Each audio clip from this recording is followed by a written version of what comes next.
এমপ্লিফায়ারটি টপের জন্য সবথেকে বেস্ট হতে পারে, কারণ এটি NX অডিওর amplifier. So hey guys, welcome to my channel.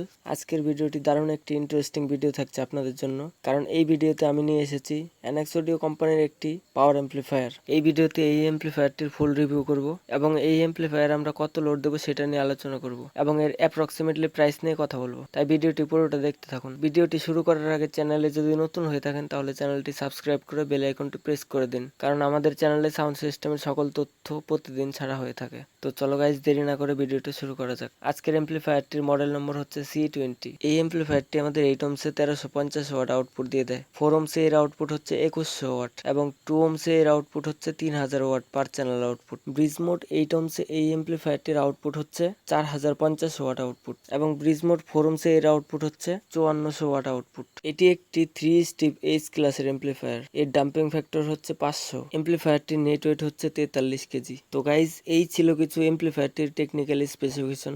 এখন আমরা কথা বলবো এই এমপ্লিফায়ারটির লোড ক্যালকুলেশন নিয়ে। এই এমপ্লিফায়ারটিকে আমরা যদি 8 ohms-এ রানিং করাতে চাই তাহলে আমাদের জন্য সবথেকে বেস্ট স্পিকার হতে চলেছে 1300 ওয়াটের স্পিকার। একে যদি আমরা 4 ohms-এ রানিং করাতে চাই তাহলে আমাদের জন্য সবথেকে বেস্ট স্পিকার হতে চলেছে 1000 ওয়াটের স্পিকার এবং একে যদি আমরা 2 ohms-এ রানিং করাতে চাই তাহলে আমাদের জন্য সবথেকে বেস্ট স্পিকার হতে চলেছে 600 ওয়াটের স্পিকার। এখন আমরা কথা বলবো এমপ্লিফায়ারটির অ্যাপ্রক্সিমেটলি প্রাইস নিয়ে। এই এমপ্লিফায়ারটির অ্যাপ্রক্স প্রাইস হচ্ছে 48,000 টাকা। তো গাইজ, ভিডিওটি যদি ভালো লেগে থাকে তাহলে লাইক, কমেন্ট, শেয়ার করবেন। আজকের ভিডিওটি এই পর্যন্তই। আবার দেখা হবে নতুন কোনো ভিডিওর সাথে। ততক্ষণের জন্য জয় হিন্দ, জয় ভারত।